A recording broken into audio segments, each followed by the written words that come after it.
Mark, come here! What is it? Hurry up! What do you got? You are not gonna believe this. Oh my gosh. Come on. Wow, I can't believe that I just caught this creature. Hold on just a second.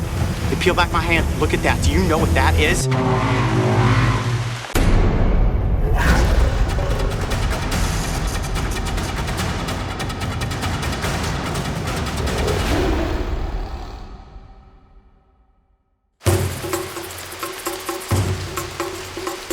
Today, the crew and I are exploring a lush valley cut into the center of the Costa Rican Amphibian Research Reserve.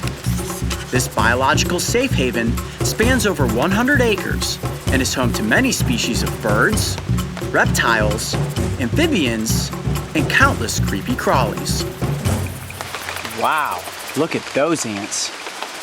I don't know what species that is. Let's find out if they bite or sting. Ooh, yep, they bite.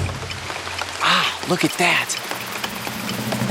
Embarking upon an adventure into the rainforest always fills me with a sense of excitement. The terrain is incredibly challenging, especially when breaking trail into the unknown. And whether it's slippery, rock-strewn riverbeds or the disorienting maze of endless trees, the adventure is always epic.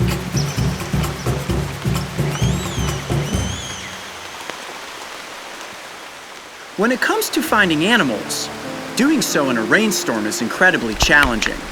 However, sometimes it's the flooding of the forest floor that can actually bring out the rarest of creatures. Mark, come here! What is it? Hurry up! What do you got? You are not gonna believe this.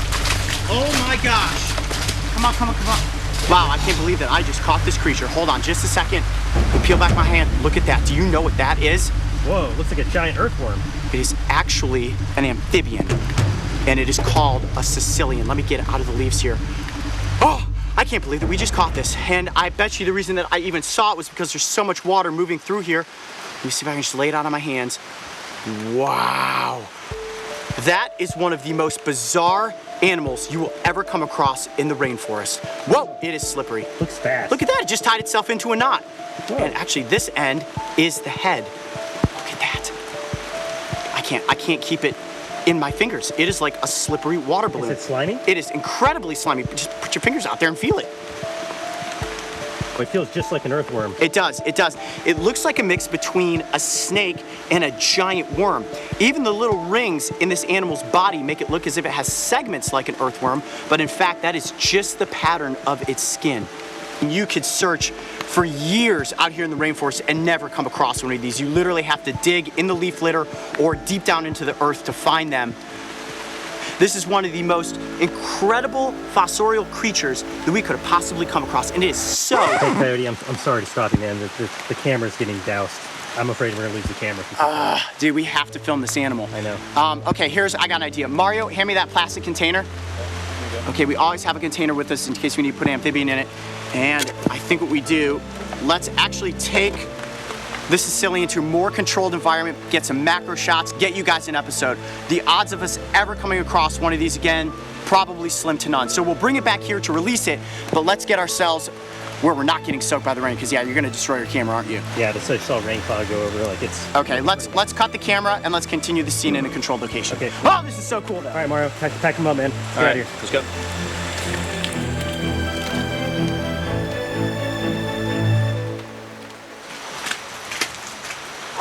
And we are back. I'm gonna take off my pack for this one. Right now, we are at a little jungle research station. This is great. Gonna keep the cameras and myself out of the rain for this scene. And in that container is the Sicilian. There it is. Ooh, slippery little noodle right there. Wow. The skull is very, very rigid, and that is what allows these creatures to dig underground. They are fossorial, and the body is filled with all these tense tendons, and the way that they travel underground is almost like a hydraulic piston. It will drive its head into the soil using all the power from its body, and then once it's made some progress, it will then slink its body forward almost like a worm. Wow, it is so strong. It's taking actually quite a bit of strength just to hold it in position like that. And They do have eyes. The eyes are very, very small. Let me see if I can see them. But they have eyes, they have nostrils, and they have these little tiny tentacles right up front. Actually, I can see that in the light there. And those are chemical receptors that help this amphibian sense what it is after when it comes to prey. And they feed on little earthworms or termites. Now, there are around 200 species of caecilians worldwide, and of those species, around 75% give birth to live young. Now, this is really interesting, and in fact, I'm sure most of you didn't know. The females actually stay with the youngsters to protect them, and as she is protecting them, she develops an extra layer of skin on the outside of her body, and the youngsters feed on it to nourish themselves. It's very high in nutrients and fat. How gross is that? Eating skin off of your mom, right? Ugh. This is so bizarre looking. They do get quite a bit bigger than this, and there are some species that can grow up to almost 4 feet in length, and then of course there are some that are smaller that are only a few inches, but this one is just a little less than a foot long. Look at that, how it can just slink through my hands. Now, they do secrete a mucus from the sides of their body, which helps them navigate underground, but it also is slightly toxic. So I am gonna have to wash my hands after handling this amphibian. Look at that, look how it can just slink through my fingers. There is some research that's been done on them, hence how I know the facts that I know, but because they're subterranean, it's very rare to ever come across them, so it's tough for research teams to find them. You could spend months digging in the jungle, and you literally have to be in the right place at the right time to come across one. Are all caecilians this color, or are they all dark like that? Oh no, I mean with nearly 200 species worldwide, some of them are very brightly colored, blues and yellows. I would guess probably aposematic in coloration because like I said, they are slightly toxic. But this one, just kind of purplish, and it would blend really well into this rainforest leaf litter. You look around us and everything is very similar to this coloration.